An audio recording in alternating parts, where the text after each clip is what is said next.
the truth is the number one stopper. They say you think, but you never want to speak up. They say you're hiding there, you're busy, but what's on your mind, kid? What's on your mind, kid? They say out loud, there will never be. Hello, everyone, and welcome to episode number 62 of the Board Game Barrage podcast. I'm your host, Neelan. This is your premier podcast for language and language-related discussion. This week we'll be discussing teach as a noun. Well, you also said premier, so that's just another... The premiership. Premier, yeah. yeah. That's how that works. We're going to throw that in the list with missile. Right, exactly. The best thing about this is it plays for like 5 people on the Discord and no one else. So you've heard us sort of wax lyrical about games that we've played a lot recently, games that were in our top 50, games that we sort of enthuse about frequently. What we're going to be talking about this week are the games that we sort of look at in our collection longingly and want to play more of. So games that we sort of keep coming back to, keep entering our thoughts, and for whatever reason we don't get to play as much as we want to. Right. So we're going to do this as a top 5 list. That's going to be the feature topic later in the episode. Before we get there, let's talk about the games that we've been playing. Mark, what have you been playing? I played, along with the two of you and Christina, a Japanese game. I'm going to read the first sentence of the description here. And the first sentence of the description is, "The whole of my hand is full of your favorites." This was a game called My Favorite Things, and I spelled E-Y-E. Although I don't know, come to think of it, I have no idea why it's called spelled that. E-Y-E. Why would it be spelled E-Y-E? The apple of my eye. Okay, I sure. guess. So My Favorite Things is a trick-taking game where the cards you have are created by you every round. So what happens is your neighbor gives you a topic, let's say favorite cartoon characters, okay? And so you're going to write 6 cartoon characters on slips of paper. 5 of them you're going to rank from your favorite to your 5th favorite, and then one of them is one that you don't care about. Not necessarily the one you don't like, but one you don't care about. So I might have Superman as number 1, and He-Man is number 2, and Batman is number 3. Wow, we're learning. Spider-Man is number 4. We're getting hate mail as you say He-Man? this. Who's going to hate on He-Man? Anyway, and for my last one... for the one I don't care Skeletor about- might, but... That's a good call.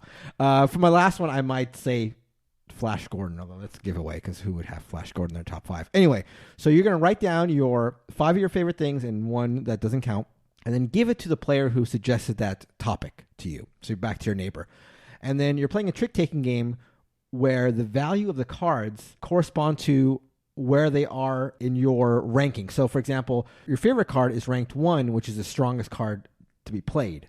So if Kellen asked me to rank my favorite cartoon characters and I gave him the hand and he plays the Superman card, that's a 1 and therefore the strongest card that he could play. But he doesn't know that, A, because I haven't told him, and B, because he doesn't know me as a friend.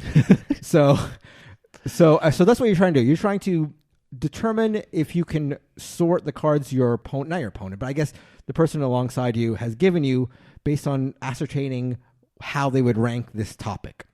And the twist on the game is that, I guess the twist on the gameplay of it. The double twist. The double twist, because this game is full of twists, is that a 0 card, and the 0 card is a card that you don't care about, so in this case Flash Gordon, will beat a 1, but nothing else. So it's the weakest card except if it's played in a hand with a 1, and in that case it beats the 1. It's the trump card in that situation. So just to jump in here and illustrate how silly this is, another topic could be favorite breakfast foods, and then another topic could be historical figures that you'd like to have dinner with.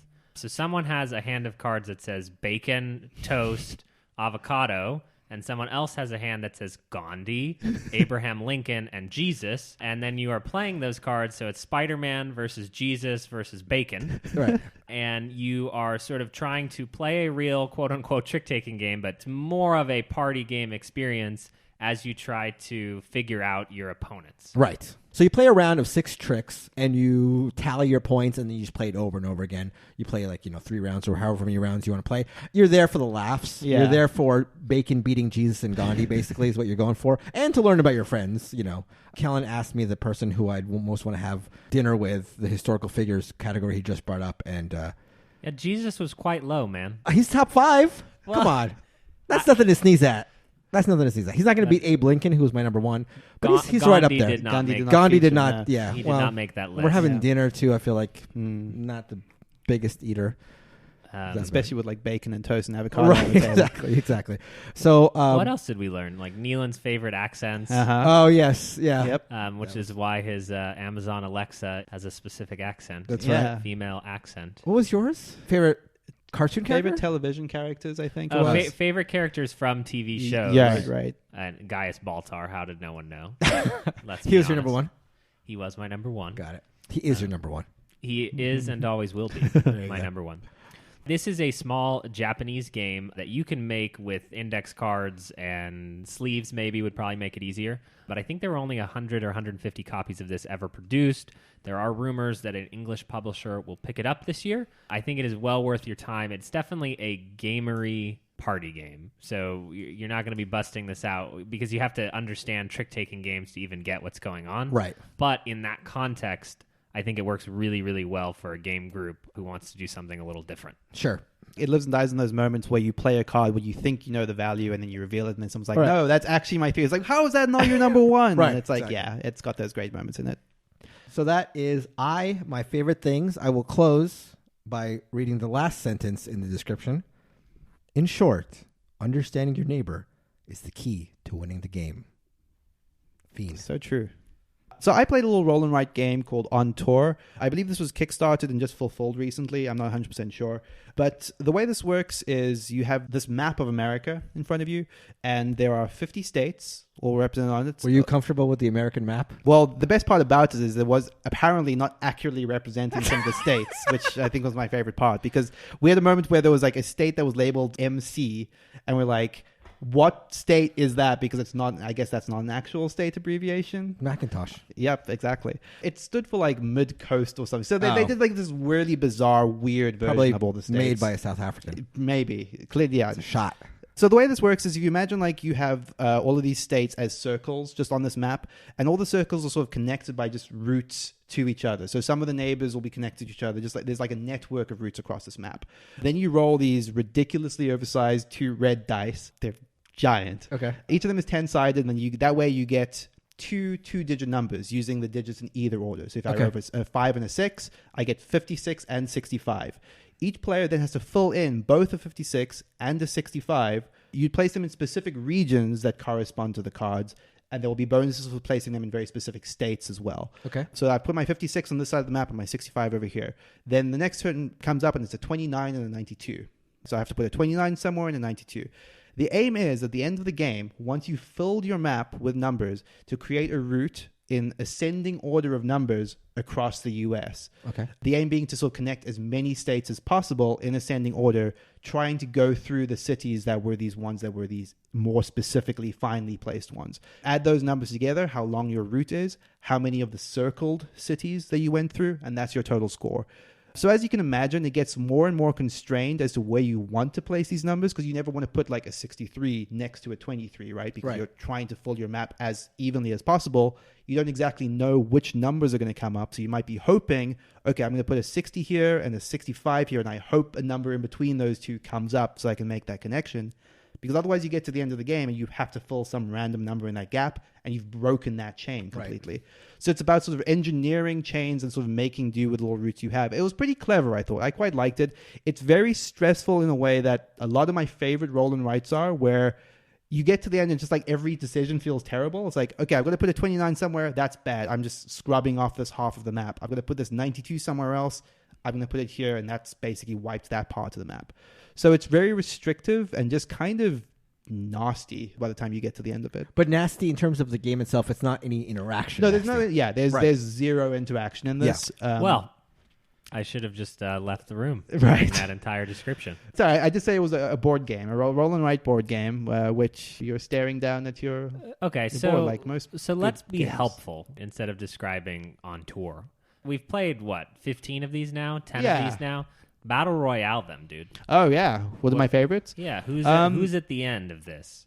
So It's Welcome to. I think Welcome to is still my favorite. Let me ask you a real question while we're doing this, because speaking of battle royales, or like comparing this directly to another roll and write, that I feel very similar to what you're describing. So Quingo is a game that's sort of like the same. You have two dice that are rolled. One represents a color, and the other ones are numbers. And you place the number on the color. Yeah. And you want to get have a ascending order. Right. It's the same sort of constriction thing of those. Similar. Yeah. Okay. But it's Quingo. I remember being a lot less restrictive and Right. sort of, not friendlier. I guess I feel like you weren't running Less into tension Yeah, or- yeah. exactly. Okay. As many moments where you just felt like you couldn't do anything useful. Right. Because you have 5 distinct routes in that. And the thing that makes On Tour at least a little bit more unique to me is it has more of a spatial element, because you're at some point throughout the middle of the game plotting little dotted routes where you hope that your route is going to end up. Yeah. And then you get to a point it's like, oh, that's not going to work. I'm an idiot. I put a number there I shouldn't have. And then you sort of route around it to make it work. I heard one good thing in that last sentence. Which was? I'm an idiot. We'll clip that. So to go back to Kellen's analogy here, in the Battle Royale, this doesn't win it, but where does it rank? Honestly, I thought it was pretty high for me. And to be fair, I've only played this once, but I love that sort of delicious tension, because one of the things that is cool about this is, so these cards that come up that tell you generally where you can put your card, like I said, there are specific states that you get these circle bonuses if you put them there. Okay. So you can sort of hem yourself in by your own makings very early on. And it's tempting to do that. It's like getting the pools in Welcome 2. It's like, you know what? I'm going to make this work. And then you realize, oh, God, I couldn't make this work. Got it. I see. So, I very deliberately was going for a lot of circles earlier on, and that was a terrible decision because I had numbers in specific places that I couldn't make work. And I love that, where you're sort of like a victim of your own, hubris, yes, basically. okay. Yeah, Yeah, and that's my favorite thing in roll and writes in general. You keep using these descriptive words like delicious tension to describe you sitting in a circle and not talking to anyone and literally marking things on a piece of paper. So here's the thing, though, because there are other games that are like this. I think Railroad Inc. being one that we played, where you're just staring down at your page, no interaction. But because you're so frequently just sort of shouting and swearing out loud, it is just kind of a group funny experience. I feel like in a game of Railroad Inc., you're staring at your board, and then the next time any of you speaks to each other is when you're tallying your score. But there's the constant sort of frustration becomes funny because everyone at the table Everyone's is going getting through screwed. it. Exactly. No, that's fun. That's about all I have to say about On Tour. I don't know if it's widely available. Like I said, I think it just got fulfilled in Kickstarter. I will also say that the production on it's quite overproduced. The boards are these glossy 3 fold-out things with felt pens, and each board is actually different for each player. It's cool. And they couldn't even get America right. Right. So is On Tour going to go to another country for the sequel? Expansion? Maybe, yeah. You On know- Tour Europe edition. You know where it won't be going, Neelan. South Africa. That's right. That is On Tour. All right, moving on to a game that you want to hear about. This game has been years in the making. Years in the playing. Years in the making. Well, I don't know. Recently announced is that alongside the new Dune film coming out next year, they will be reprinting the classic board game Dune, which is still ranked extremely high on Board Game Geek. Dune is a novel that I read as a child that I have a super immense love for. We have been doing book club for the last few months, not very successfully, because when we see each other, we just talk about board games. So it's very hard to get Mark to sort of focus, on the literature. So he was the last person to finish the book, which is strange given his status as a member of Mensa. But so Dune is a sci-fi novel, a seminal novel that a lot of modern science fiction is based on. And there is a board game, and that board game is a strictly 6-player, super heavy conflict game from the makers of Cosmic Encounter. Cosmic Encounter being one of my top favorite games of all time. Dune has been long out of print. It has been a grail game for many. It is coming back from Gale Force 9 either at the end of this year or next year to coincide with that film. I had a print and play of the game made about a year ago, which was pretty expensive and pretty silly. And we have waited to play it, and we finally got to play it this Friday night. We got it all out. We set it all up. One of the things that's so complicated about Dune is that there are many, many rule books and many revisions. There are optional rules, there are advanced rules, and there are tournament rules, and there is no agreement on the internet with how to adjudicate those rules and what is the most important.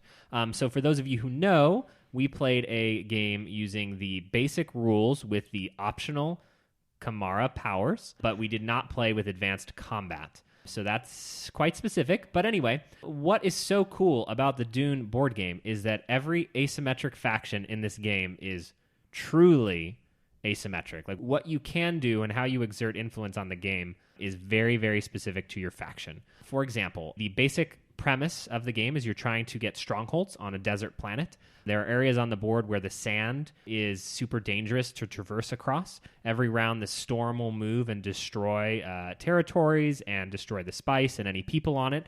You also have a chance for a sandworm to come up and start killing people. Then you bid on these cards that give you special abilities. And you're paying your spice, which is sort of the currency of the game, and then you do battle. At the end of the game, you check for control of these strongholds. A single player who wants to win has to be in charge of 3 strongholds. An alliance of 2 players has to have 4 strongholds, and an alliance of 3 players has to have 5.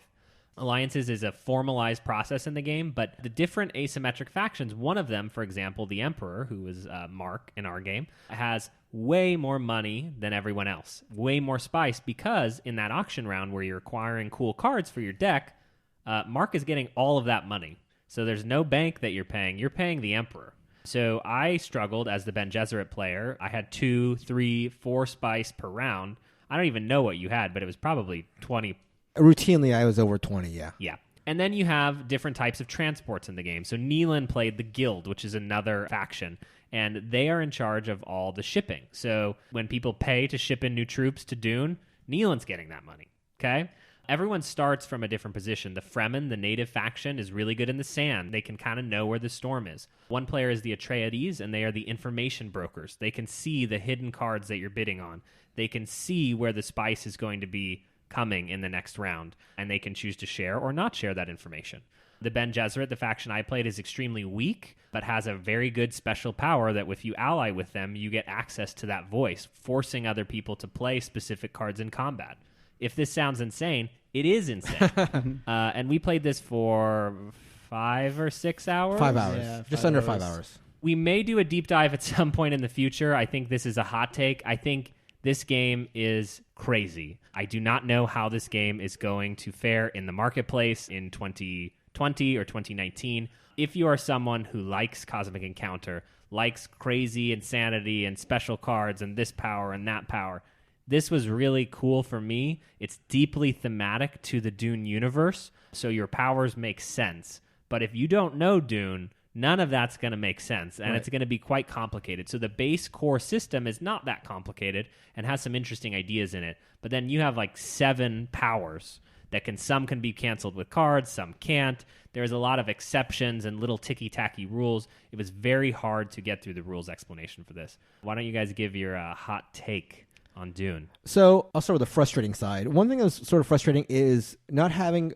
a grasp on the definitive rule set, which is not your fault. As you said, there's like a bunch of subsets and a bunch of disagreement on what the rules were. It would have been nice to have a single agreed upon rule book that we could sort of definitely go to in moments of dispute. There seemed to be not a lot of edge cases, but a couple of crucial edge cases that we weren't sure about, which again is not the fault of the teacher, but this lack of clarity on a definitive rule set. So I think if that was out of the way, that would have made for a better experience or more firmly graspable experience. That being said, I really liked the game. I don't think I had the experience with it coming away from it that I would have if we would have gone in knowing the rules and knowing the game, because it is a heavy rules discussion. So that took a while, and again, there was a lot to grasp there. And because all the powers are so asymmetrical, and because it is so swingy, a lot of times you felt like you didn't know what people were capable of or what cards were capable of, and that sort of like blindsided you. I think going back to this game a second time, knowing the rules, knowing what was possible, would make for a more comfortable, more fun experience. You could really dive into your powers and not feel you have to be cautious because you weren't sure what could hit you. Another thing I found really interesting is that, as Kellen mentioned, this game was created by the creators of Cosmic Encounter, and it shows clearly. Yeah. Your brother, who was playing with us, he's playing as the Harkonnen, which are like the most aggressive faction, said that he thought that it felt like a curated Cosmic Encounter, which seems like a very appropriate way to describe it. It seems like a Cosmic Encounter where you walked up to a designer of Cosmic Encounter and said, I really want to play a very good version of Cosmic Encounter, and they picked out the 6 alien races and said, play with these. So one drawback with Cosmic Encounter is sometimes you're dealt bad powers or powers that don't work in conjunction. This felt like a game of Cosmic Encounters where the powers were, again, curated to the maximum potential in terms of a quality game. Yeah, I think that's fair, because I think the reason it's worth comparing to Cosmic Encounter is I feel like both of the games, the fun in the game is the intersection of those powers, right? It's when you have a sort of a strong combat player that suddenly has the voice sort of going into a battle and using that voice effectively, or having someone that suddenly has a lot of access to cards because they're allied with the Emperor that can then use those cards effectively. Where those powers combine and intersect is where all the fun is, and for me that's always been the highlight of Cosmic Encounter. And like you said, this feels like these 6 very strong game-breaking powers that have been very specifically chosen to intersect in interesting ways. By the same token, in the ways that Cosmic Encounter's power intersections can lead to sort of weird or kind of funky results, that's still very much present in Dune. We sort of had a situation where a 3-way alliance led to a weird result that we weren't sort of planning for, or kind of like broke some elements of the game, or at least to my estimation. But that's part of it, right? You're hitting on these combinations that do weird things that are unexpected. Like Kellen said, the game is like highly thematic, and I think that is absolutely its biggest strength. It does feel like Dune. Yeah. Every faction like accurately represents like the way you would imagine they would. The Fremen sort of moving through the desert, the Harkonnen just being sort of, they have a lot of these traitor cards that you can sort of turn a battle on a dime, and the Harkonnen have 4 of them versus everyone else's 1. So there's fun stuff like that where they just feel very strongly representative of each of those factions. As the guild player, like I'm controlling shipping, I have kind of a lot of money as well, and everyone is paying it to me, so it makes it that much less of an incentive to ship out if you know I'm getting the money as a result. That stuff is really, really cool.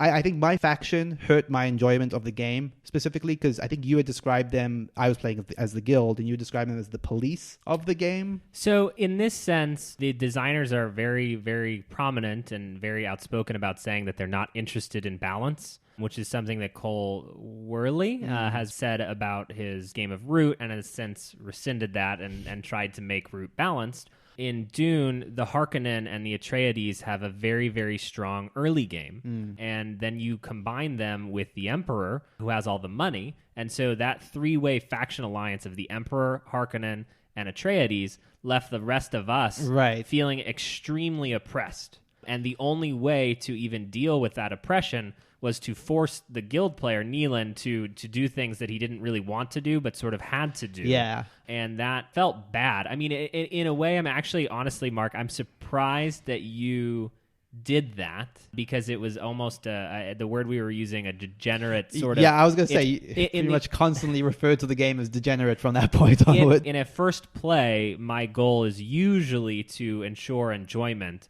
Winning is important, but the specific faction combination they chose together to ally was extremely oppressive to the rest of us.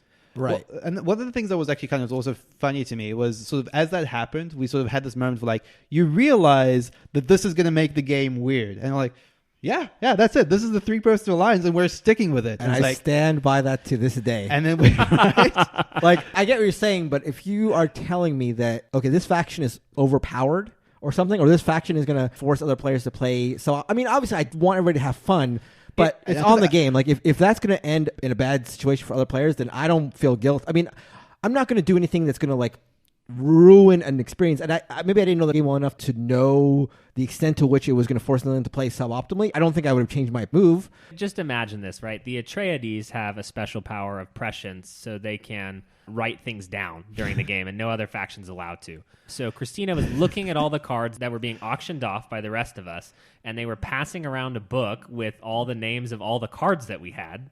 And then as allies, they were allowed to leave the room to discuss their alliance and their negotiation. And we were just slowly dying, you know. But it led to the greatest moment in the game for me, which is in the Dune universe, a las gun, if it shoots a shield, causes an explosion. So I, as the Ben Gesserit player, got one unit into a battle that was sure to be my destruction, 10 versus 1, something like that, a big epicenter of your forces, and then I used the voice to force you to play a shield, and then I shot you guys with a las gun and blew us all up. To be clear, I wasn't the other side of this battle. It was with my allies, but yes, that was one of the highlight moments of the game for sure. Yeah. And it's just the fact that the game allows this to happen. You know, there's a card called Truth Sense. Right, where you have to ask a question and you're forced to like say yes or no. And that question is like pretty open-ended. Like, are you going to enter this territory on your next turn? And if I say yes, I then have to the best of my ability, try to enter that territory. Very cool, yeah. Stuff like that is great. It's a ton of really fun moments. I wouldn't say like inherently broken by design moments because they amplify the game and make it more fun. So that's not a very short hot take on Dune. I don't understand how this is going to exist in the marketplace. I'm extremely excited to play it again personally, but having read Dune helps so very, very much. Well, let me ask you a question. So you say, and I agree with you, like, I don't know how it's going to exist in the market. And one counter I would say is Root, because I don't understand how Root is so popular, but it is. But that aside, how familiar are you with Rex, which was the sort of re-implementation of this? Like, is Rex a much neutered version of this, or? Yeah, so Rex changed a few things. One, it made it 8 rounds long no matter what, which gets extremely weird. The Bene Gesserit have a special power, which allows them to pick a faction and a turn, and if that faction wins on that turn, they win instead. So at the beginning of the game, I'm looking around deciding who I want to help, and then everyone is watching me. Why is the Bene Gesserit helping or hurting that? By forcing the game to be 8 rounds, that makes it much easier on that player. In the Rex game, they also abstracted the map so that it's more of a series of connected places as opposed to a map. So there's literally like kind of like New Angeles with the interconnected pictures as opposed to a map, and did streamline away a quarter of the powers maybe from what I understand. But I think the biggest complaint from everyone who's played Rex is just that it divorces you from the Dune theme, and suddenly you're playing with Twilight Imperium races that no one cares about. Gotcha, I see. If you're not the turtle or the lion emperor. Yeah, if you can't be a space lion, then why even bother playing? Exactly. That said, I feel like that has to be its biggest weakness, because even for like a couple of the players at the table that weren't familiar with Dune, like a lot of us were enjoying the interactions of the lasgun and the shield and stuff like that, because it just felt so strongly like that a specific moment in the book. Yeah. And yeah, I don't know how this is going to be received among players that haven't read Dune. I just think that Root by nature is so much more Accessible, fair and accessible. Okay. Like the game, it almost feels like, and this is a hyperbole, but I've never played an asymmetric game to that extent. To the extent that I had no money, literally no money, and you had all the money, and you could just give out the money to your friends, but Right. you weren't giving me any of the money. Sure. And, you know, Root has this common core of how most of the factions interact. And what you're doing in Root is a 2-hour, way closer to a Eurogame affair. I know it's not a Eurogame. Sure, yeah. Whereas this is often crazy land. Yeah. This is like like people are just getting, I don't even know. The cards are coming out. You know, this mechanic we talked about, you draw a traitor card at the beginning of the game, and that represents one of the other leaders at the table. And then if you randomly get into a fight with them, you flip it over and shout traitor. Right. And then you automatically win no matter what anyone has played.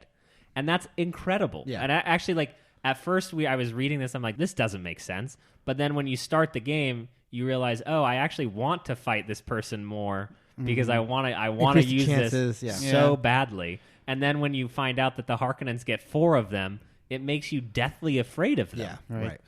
I think the thing I will say, because I think I probably had, as a hot take, the most negative reaction as a result of the faction I was playing. And I think a large part of it to me is because although I love these big moments, these big fun moments like the traitor mechanics, I like them in a shorter game. Cosmic works better for me because it's an hour and a half, 2-hour game.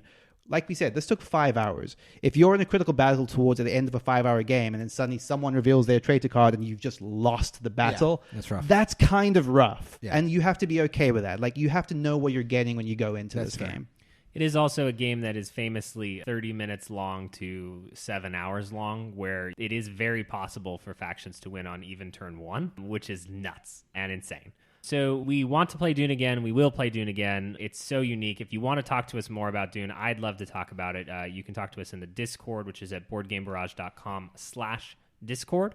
Or if you're in the LA area and you want to play Dune, please let me know. I think not having a granddaddy, someone who knew what was going on, and I was sort of adjudicating this. I had reference materials, and I was just throwing stuff around, and I think we did it right, but who can say? So that is Dune. Okay, so before we move on to our feature topic, let's get a review. We like to read reviews of the podcast, so we're going to do this every week. We've got a pretty healthy backlog of reviews at this point, so it might be a while before we get around to yours, but please, it helps us a lot. If you want to review us on Apple Podcasts or on Facebook or on Stitcher or on whatever platform you can leave a review, we hugely appreciate Absolutely. it. It really helps us. If you've already done that, or if you don't want to do that for whatever reason, please tell a friend about the podcast. Borrow your mom's phone. Right. Just call as many random numbers as you can and tell them, have you heard about the Board Game Barrage podcast? Okay, this review comes from Paulie Woggers. It is titled An Unparalleled Display of Knowledge and Humor. Wow. So this is all about me? It's sort of weird to have just a review about one person on That is weird. The definition of board game podcast competence and enjoyment, Board Game Barrage puts out some of the tightest yet most comprehensive content about the hobby of board gaming. 2 of its hosts show complete mastery of their craft. Thank you. It's myself and Mark. Yeah. What? You've already made an alliance? From regaling their audience with mesmerizing personal anecdotes to sharing their hard-hitting opinions on games in a journalistic market saturated with patronizing mediocrity. That's, yeah. You're the You're patronizing mediocrity, yeah. Wait, no, that's the board game market. That's architects. You're part of that. Yeah, Oh. by extension. I would joyously listen to 2 of the hosts on any given evening, Mark and I, Yeah. curled up with a glass of Merlot and a solo campaign of Gloomhaven. I trust recommendations without fail from these 2 gregarious hosts. I cannot recommend this podcast enough to anyone who considers themselves a board game aficionado, as 2 of its 3 hosts are defining voices in what is largely considered the golden age of gaming. Okay, I've got to say that one of the 2 is definitely Nealon, because if he's curling up with a glass of Merlot playing solo Gloomhaven, That's a that's sign. Nealon. It's That's like a a Nealon. marker. Yeah, I'm a lock-in. Wait, Yeah. it does. There's no ending? Where's the Shyamalan? The ending says, I'm talking about Nealon and Mark. Yeah, I've cut off that. That's- I was implied. Yeah. Huh. Thank you very much, Paulie, for the review. Sorry, Callan. It's a bit mean on his part. He was the emperor, bro. It was us in the trenches against him, Mr. Moneybags. You were never allied with me. What are you I talking want about? to be allied. Yeah, with you. I You forced left you me to on my police. alone. You're like, you know what? Nealon can handle the 3-person alliance. I'm just going to go off with Dan and do my own thing in this corner of the map. I was a terrorist, bro. I got stuff done. Wow. Okay. Thank you, Paulie, for that review. That's really, really funny. Thank you so much. And I believe that's Woggers from our Discord Yeah, chat. So yeah. if you want to get to the bottom of this mystery You have to of who the hound 2 him. are, then go to our Discord and talk to Woggers and find out for yourself that it's me and Nealon he's talking about. And if you're not familiar with our Discord, you can join that at boardgamebarrage.com/Discord. Lots of great community, really buzzing with Yeah, people there. super Over fun. 150 people now. I've said it before, it's a fantastic place to talk about board games, get recommendations, Absolutely. ask people, find people in your area to trade with and play with. I love getting the It's been notifications that we're having, that chats are going throughout Right, the day. yeah. The conversations are always great. I thought we had Pokemon Woggers. I thought we had that to share. Let's get into our featured topic, a top 5 countdown of games that we want to play more of that we don't get the chance to. Yeah, I don't know if there's much more to say about this. I guess, how did you guys interpret this? Were there any sort of requirements you sort of had? What made a game qualify for your list, Mark? Yeah, for me, I wanted to sort of exclude my top 50 games because those are ones that I obviously will generally gravitate to and play anyway, so they're not games that I'm sort of neglecting. This felt to me like games that I've neglected list, like games I like, or for whatever reason I have an itch to play but haven't played too often. So that's what I did. I just sort of looked at the list of games I played, and these are the ones that I feel like I haven't played in too long. Yeah, I think I took a similar tack, with the implication being that anything in my top 50 was a game that I knew and was familiar with enough to sort of wax lyrical about. So yeah, again, these are the games I've not necessarily played as much as I want to, so I wouldn't necessarily be comfortable saying they were my favorite games, but I want to play more to discover that about them. Kellen? Same. Okay. Let's get right into it then. Kellen, you want to start us off? Yeah, absolutely. My number 5. Oh no, I'm gonna have to do this. No, my number 5 game that fits in with this list. Yeah. My number 5 game that I want to play more of that's not inside my top 50 games of all time is Libertalia. Libertalia is a super cool pirate-themed bluffing game where you use a subset of 30 different cards. And what makes it so interesting is that everyone uses the same set of cards each round. And so it's more about the order in which those come out than it is about finding the right combo. What I really enjoy about it is that it goes up to 6 players, which is super great for a game that actually has some depth to it. It features a lot of bluffing and a lot of take that. So people get frustrated, people get annoyed during this game, but I have this sitting on my shelf of shame, even though I have played it a few times because I bought it and then I put it... that's another question. I put games on my shelf of shame if I've not played my own copy of it, which is probably... Interesting. It's shameful. Sure. Yeah. It qualifies. I'm full of shame. This is Libertalia. It's in that genre of Citadels, in that genre of coup adjacent. I mean, it's not the same thing, but it's quite unique and has a fun theme. I like the pirate theme in Libertalia. This is one I just want to play more of, and I don't even know why necessarily. My number 5 game sort of is the game that breaks the rules for the. You had to make 5 games, and you couldn't pick 5 that follow your own rules. Well, I'm into like rule breaking in general. So this is my rule breaking Zoning laws. That's right. My rule breaking game. So most of these games are actually every other game is a game I've only played a handful of times. This is actually one of my most played games, but I haven't played it in a long time. This is Ricochet Robots. It always strikes me as like sort of a ultra thinky party game is the way I see it. Ricochet Robots is a game where you have a board that is comprised of a bunch of squares with walls that are randomly placed depending on how you align these modular boards. And you place 4 of these little robot miniatures on the board, and you flip a tile. The tile might have like red or green or some spot that is somehow marked on the board. And your goal is to get a specific robot onto that specific spot on the board. And you do this by staring at the board and trying to calculate how many turns it would take to get that robot on the board. And the rule is that the way you move the robots is you mentally are sliding them horizontally or vertically along the board until they hit a wall or another obstruction, which might be another robot. So you're sort of like just staring at this board, trying to keep track of how many moves it takes to get a robot to a spot. And sometimes that could be 3 turns and everybody sort of jumps at it. And the way you play the game is, but you place the robots, you flip the tile, and then everybody stares at the board until somebody shouts out 5 or something. And then you check to see if they actually can get the robot to the spot in those 5 turns. But sometimes instead of like 3 or 4 or 5, it's like 20. You're keeping track of these 20 moves and you're just like rerunning this in your head. Like, okay, 1, 2, put that robot there. He bounces off that one. And so I call it a thinky party game, because it supports a number of players, because basically you set this board in the middle of the table and as many players as you want can just sit and stare and look at it. But it's also a party game because I've actually taken this to parties and just placed it there to play with the more like gamery friends that are there. And it never fails that people who are non-gamers, because the rule set is so simple to describe, and because it's like you play at your own pace, people just gravitate toward the table. And that mental puzzle, like the Sudoku thing, and like just any sort of spatial thing, Tetris, it just triggers that part of your brain, and anybody can sort of play it. And it's just a very fun, very thinky game that I haven't played in a while that I should really break out more. This is Ricochet Robots. I actually have never played this, but I want to play it, but I've seen a lot of puzzle versions of this just in forums online where it's like, here's a board, try solve it, whoever gets I think the this least game is user. like right up your alley. Yeah, it's great. I'm sure I would love it. I've always enjoyed doing those puzzles whenever I see them. Yeah. Okay, my number 5 game is XCOM, the board game. This is an Eric Lang game, a weird Eric Lang game. It is a cooperative, app-driven press your luck game. If you're at all vaguely familiar with XCOM, the video game, it is trying to replicate that in that you're an organization trying to defend the world from alien invasion. So there are UFOs coming in and you're sending out interceptors. There are ground teams of aliens. They then have to sort of send ground troops to counter. And the way this plays out is everyone has a distinct role. So one person will be the person that's in charge of the air interceptors. One person's in charge of the ground troops. One person's in charge of research. And someone else is also just like the commander. They manage all the money. They sort of just do all the administration type stuff. Then the app sort of says start. And then one by one, the thing comes up that's like, okay, commander, this is how much funds you're getting. And then the commander has to very quickly do the thing, hit the thing on the app.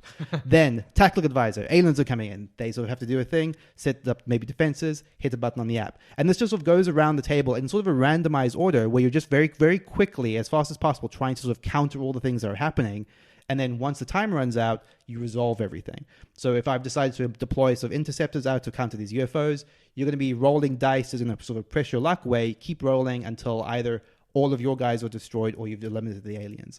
So it sort of resolves in a kind of a weird, fun way, but it also just feels really, really tense because of that real-time pressure that the app provides. It's really weird because I don't even know if you could do this game without the app. Like the entirety of the rule set, the entirety of the AI is all handled by the app. So it kind of just leads to an experience unlike any I've played. That said, every time you play it with someone, you sort of have to have 4 for a decent game, and you sort of have to take them through the tutorial every single time. So every time I've done it, I've only done the tutorial and never actually advanced past that.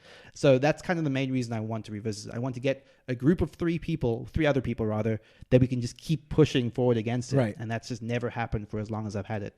But otherwise, it's a really, really cool game. Like I said, it's kind of an unusual design by Eric Lang, but pretty novel and pretty neat. That is XCOM, the board game. My number 4 game that I would like to play more of is Ascending Empires. Ascending Empires is a light 4X space game where you have spaceships that you are trying to exterminate the other players, go around and advance on planets, with the small exception being that you are playing a flicking game. So rather than taking turns and making moves, you're actually trying to shoot the other players off the board by flicking your ships at their ships.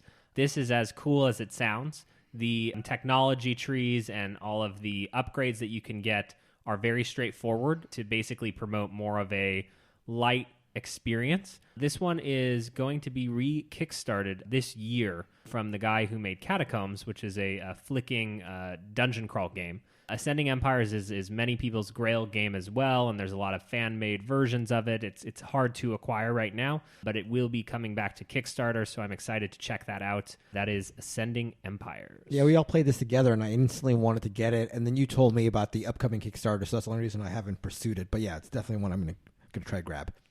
My number 4 game is, to my money, the second best bag builder around. For me, number 1 is Orleans, but number 2 is this game, Automobiles. One thing I like about it is it's very straightforward in its theme and its goal. It's a race game, and I think race games are... With cars, with automobiles, hence the title.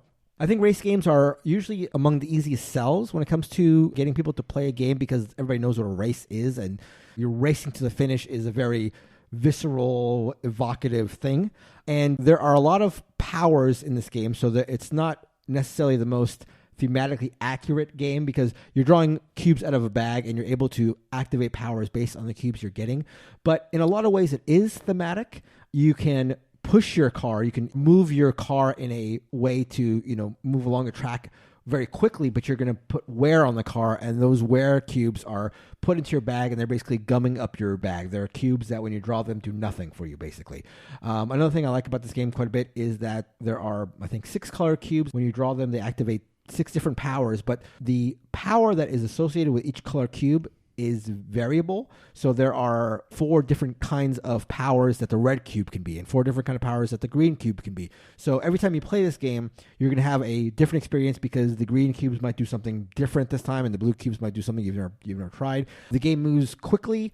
There's a expansion that allows you to play a circuit, a full season that I would love to play. And so, yeah, for me, the second best bag builder around is Automobiles. Who's the designer on this? I don't know. I know it's part of the Planes, Trains, Automobiles. They're not all the same designer? I don't think they're all the same designer, and they play quite differently. Yeah, I just played Trains for the first time, which is a Dominion-style game, and I thought it was fantastic. I heard Planes is clearly the worst of the 3, but yeah, I'm not sure who the designer is of Automobiles, but it's a great bag builder. So this is I was imagining Kanban in my mind, and this is way lighter. This is way lighter. This is like a very streamlined bag builder. Yeah, it's great. Cool. Yeah. My number 4 game is, coincidentally, like XCOM, another cooperative game with a real-time component. It is Kitchen Rush. This is a frantic real-time co-op that is in the style of the Overcooked video game. A lot like XCOM, actually. But anyway, so this is a game where you are all chefs in a kitchen, and you have orders coming in real time, and you place your workers, which are little minute glasses rather. And as you place your little sand timer down, you sort of have to wait for the sand to trickle down, and then you can do the action, which means you're sort of frantically watching for these grains while you're against the clock, and then you're doing that to collect ingredients, to collect spice, to wash plates in order to prepare these dishes, which line up to these cards that come out. Then you get more money, which you can use to upgrade your kitchen, and you repeat this over a number of rounds, all in these very frantic races against the clock. It's very stressful. It's very good, but I want to play it a lot more. We sort of got to a point where we were struggling against the game a lot, and we thought this doesn't feel beatable. And then I sort of looked on my shelf and was like, we should do that again sometime. Yeah, it's a really good one. I'd be keen to break that out again. That is not Overcooked. That is Kitchen Rush. Sorry. Yeah, I really like this one. It's among the best, I think, real-time games around, and it's for as niche as this section of gaming is, it's the best timer game around. Right. I know there's other ones like Tale of Pirates and stuff like that, but I'm going to say kitchen-themed games. yeah, it's probably the best. Probably the best game. Yeah, but sure. This is a great game. I really wanted to make the spice joke about getting the spice there you from go. the Emperor. The spice must flow. Yeah. Anyway, my number 3 game that I want to play more of that I have not gotten to play is not getting played because the group that you need to play it is so large. This is 2 Rooms and a Boom. This is a game I've actually only played maybe twice, and I've had middling to good experiences with it, but There are so many people who love it so much. This is a social deduction game where there are 2 teams and 2 rooms. Well, you must have 2 rooms to play, 2 rooms and a boom. And you are sending people back and forth between the rooms. And one group is trying to blow up the president, and the other group is trying to protect the president. So everyone has a unique role in that mission, and you are showing those cards to other people. You're doing little different mini games with each other about what you can and cannot say. Some people can't talk based on their role. And then at certain times each round, a delegation is sent to the other room. And so people pass in the hallway, strangers in the night, so to speak. And then when the game ends, if the bomber and the president are in the same room, it is over and the terrorists have won the game. I love social deduction games, and honestly, most of them are, either werewolf variants or resistance variants. And so 2 Rooms and a Boom does feel separate from that, which puts it in a different category for me. We don't often have this size group together, but I would just love to play more of it, to explore it, to see what the different roles do. I know, Neelan, you've played this a lot more than I have. So I was going to say, this is a fantastic convention game, and that's where I have played a lot of it, because a lot of times when I've gone to sort of PAX or Gen Con, I've actively sought out the groups playing 2 Rooms and a Boom, because that's obviously the ideal circumstance. You're playing with suddenly with 20 people. It takes it to a whole nother level. The only times we've played it have maybe been like 10, 11, 12 people, and that's sort of just like the very minimum number of players you need. With 20 people, like, big part of the game, especially in a convention setting, is you're sort of learning about people, because you don't know everyone. You're sort of trying to figure them out at the same time that you're playing the game, and it adds an interesting element to it that I think is really, really fun. Yeah, this is a game I would love to play a lot more of too. I wish we had the people to do it. I think it starts to shine once you start layering in sort of the more weird and esoteric roles, which we've never really ever gotten around to doing. We have the people. They're in our Discord chat room. That's true. Let's organize. Get to Los Angeles, 2 people. Rooms and a Boom. I love it. That is my number 3, 2 Rooms and a Boom. My number 3 is Tribune Primus Inter Pares, which got a lot going for it. It's got set collection, it's got worker placement, it's got bluffing, but it's a very streamlined game, which is what I love about it, but yet has all these disparate mechanisms going. What you're trying to do is you are battling with the opponents over different factions to try to control factions, to try to gain resources, and the first player to achieve prescribed number of win conditions out of a set of them wins the game. So you may be playing, if you're playing a short game, it's like the first to hit 3 win conditions out of 5. So there are different paths to victory because you don't have to meet the same victory conditions as other players. But the core of the game is, again, the set collection aspect, where placing workers out on the board to try to get cards, to try to win over these factions. But depending on where you are on the board, you're acquiring the cards in different ways. You can place your worker on an area where you're just buying the cards for a predetermined amount of money, or you can place it in a way where you're actually, there's more a bluffing element or an auction element where you're not going to take the card immediately for a prescribed amount of money, but you are potentially going to bid against somebody in an auction to win the card. I think it's a grail game. I think this is a game that's quite hard to find now, but it's just very well designed, very smooth, but again, with all these different aspects to it, the bluffing, the auction, the set collection, and all this stuff, allows for it a very interactive Euro. This is a game where you are sort of butting heads with other players for control of factions, for control of spots on the board. So yeah, just a very well-designed, very combaty Euro, which is something that appeals to me. So this is Tribune Primus Inter Pares. There's my favorite spell from Harry Potter, coincidentally. My number 3 game is a game called Seasons. This is a game that I've had for a very long time. Weirdly enough, this is one of the earliest games I bought. I don't think I've played it in the last 5 years. And the reason I've hung on to it for so long is because I really, really, really liked it. I played it like a couple of times and just never again. It's a game that sort of tries to capture a little bit of CCG-style drafting, but very, very pared down. So you're going to sort of draft 9 cards. You're going to separate those into sort of 3 piles. So you'll get the first 3 in the first round, then the next 3, then the next 3. And then you're going to sort of be acquiring resources from these dice you rolls in order to play these cards, and they combo off each other in interesting ways. But what's so cool about sort of the drafting and timing component is that you're sort of setting up, okay, these are the 3 cards I need early. These are the 3 cards I'm going to use to combo off those cards. And then these are going to be the 3 cards I'm going to use to score off of those first 6 cards. So there's a very interesting sort of timing element to the drafting mechanic. It's a medium weight game. It's fairly easy to teach. And it does sort of trigger a lot of what I like about sort of when I was drafting Magic the Gathering, for example, without being like a creature combat style of collectible card game. It's a really cool game that I want to play a lot more of. I feel like at the time I got it, it was being played out, or it had been played out in the group, so I've just never got a chance to sort of play it much since then. But that is Seasons. Yeah, I like Seasons a lot. And I don't know if you mentioned this or not, but you are acquiring more cards throughout the game. So Right, yes. you're not just stuck to the 9 not cards. just limited to those 9. But yeah, you can get really crazy combos in Right. Seasons as well, which is cool. Absolutely beautiful production. Yeah. Both Yeah. the die in the Bright game and the colorful. artwork has the creatures, but it's not weird Magic the Gathering art. It's Right. like this. It's very unique and one that I'm always drawn to when I see it on a shelf. It's got like a very Alice in Wonderland sort of like fairy tale cartoon aesthetic. It's cool. Yeah, that's Seasons. My number 2 game that I want to play more of is Yokohama. Yokohama is a midweight Euro game that is sort of like Istanbul, but in Japan. So similar to Istanbul, where the setup of where the different locations are affects your strategy. And so this is the same as Yokohama. You're taking trips around Yokohama and trying to score victory points.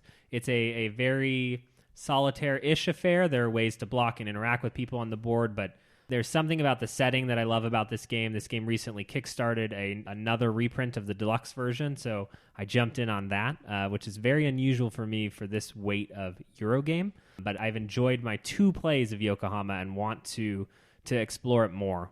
You played Yokohama? I've never played Yokohama. I've heard that it can get quite long. Is that not your been experience? Yeah, that's probably true. Okay. And still doesn't turn you off. No, Okay. I mean, it would not be a game that I will be bringing every night to game Sure. night. But when I feel like doing that heavier Euro experience, it's one that I look to. Cool. Nice. My number 2 game is a game that was released last year. This is SpaceCorp, released by GMT.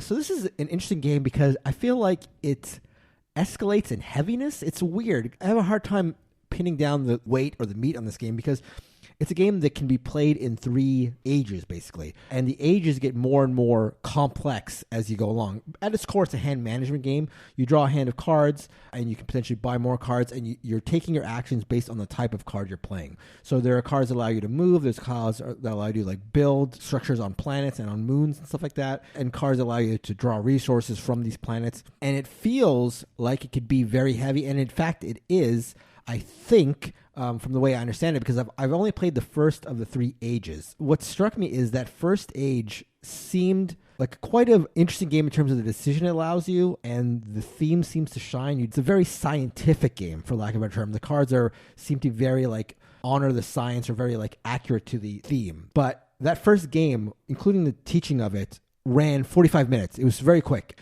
But it felt like a full experience. But then the person who taught me the game showed me the second board and the third board, and it just like spiraled. It became like a much bigger, more things were being unlocked, more abilities, more ways to combo. The game got grander and grander.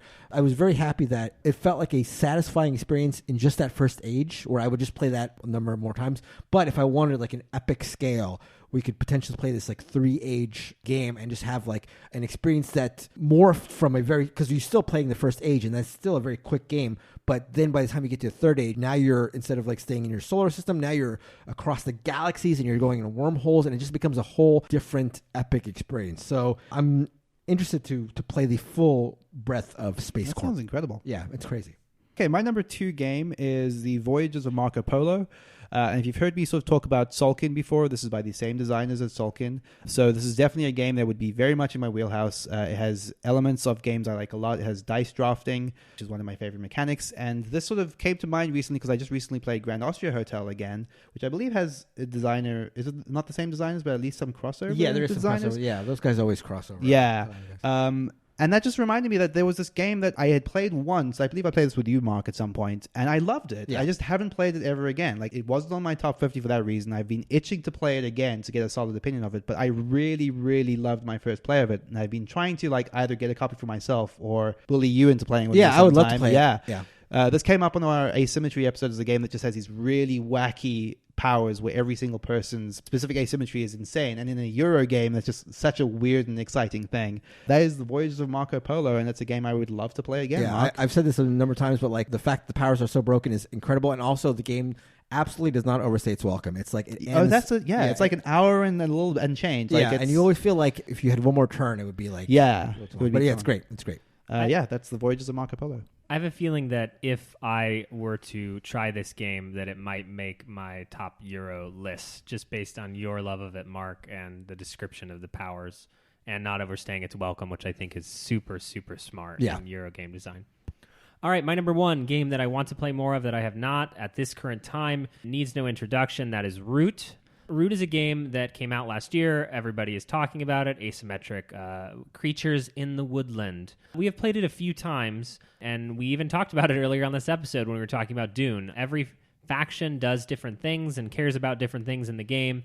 You need a specific group to enjoy this. There is currently, once again, an ongoing Kickstarter to acquire more factions for this game, and I'm sort of hemming and hawing about whether I should back it or not right now, given how little we've actually played Root. I enjoyed all the games of Root that I have played, but it is a very specific game experience, and I'm just waffling. Should I back the Root Kickstarter? Yeah, that feels good for you. Yeah.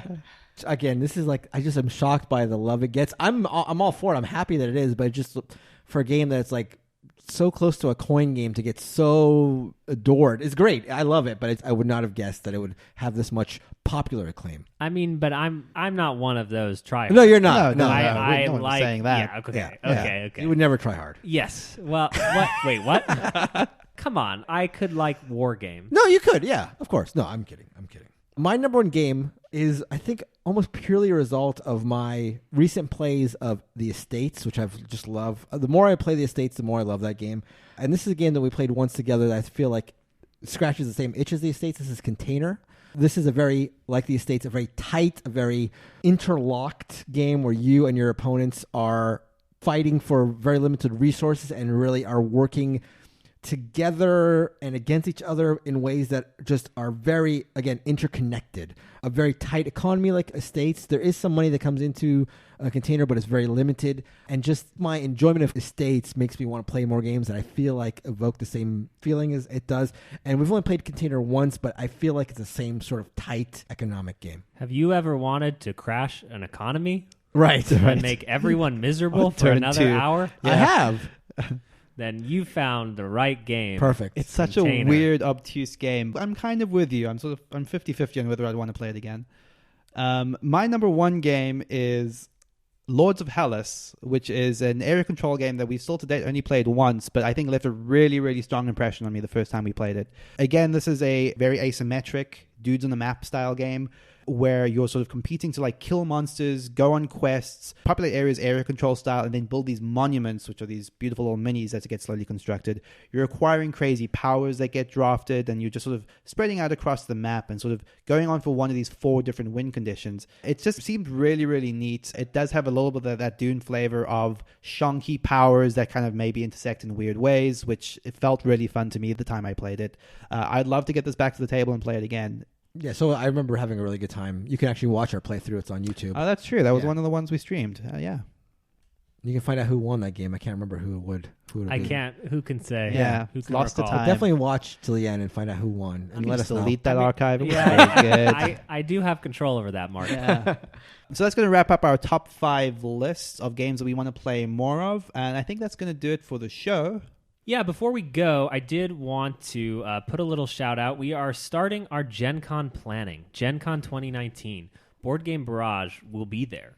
We'll be between the sheets. We know what we did last year, but we want to do more this year. And so we need your help. What publishers should we bother at Gen Con? What panels should we crash at Gen Con? Help us help you. We want to do more at Gen Con. We want to meet you guys. We want to have an event if you guys want to have an event, but we need your help planning and figuring that out. What would you like to see us do at Gen Con? There is nothing off the table. So please join us in the Discord to discuss, or email us at boardgamebarrage@gmail.com, or bug a publisher if you want some BGB coverage of whatever it is that they have coming out at Gen Con. We appreciate all your help and support. This is another way you can help us help you. get more between. Well, what? From us. Get more Get sheet get between good freezer pants. bed. freezer Gourmet coffee. Did it. That's all the in-jokes for Gen Con. That's going to do it for the show. Thank you all very much for listening. Thank you, as always, to Heart Society for letting us use What's on Your Mind, Kid as our intro and outro music. Please check them out at heartsocietymusic.com. Goodbye. See ya. Promotional consideration has been provided by no one. What's on your mind, kid? What's on your mind, kid? I'm hot. I'm ready. I want you to save me from myself, baby. What episode number is this? 62. That's right. 62. And the topic is top 5 games that... Don't say this wrong. Don't Yeah. do it wrong, Neelan. Top 5 games Neelan? that we've each played once or twice. All right, that's not my list at all. only. That is not my list at all. Exclusively once or twice that are not in our top 50. Do you like triggering people? Okay, here we go.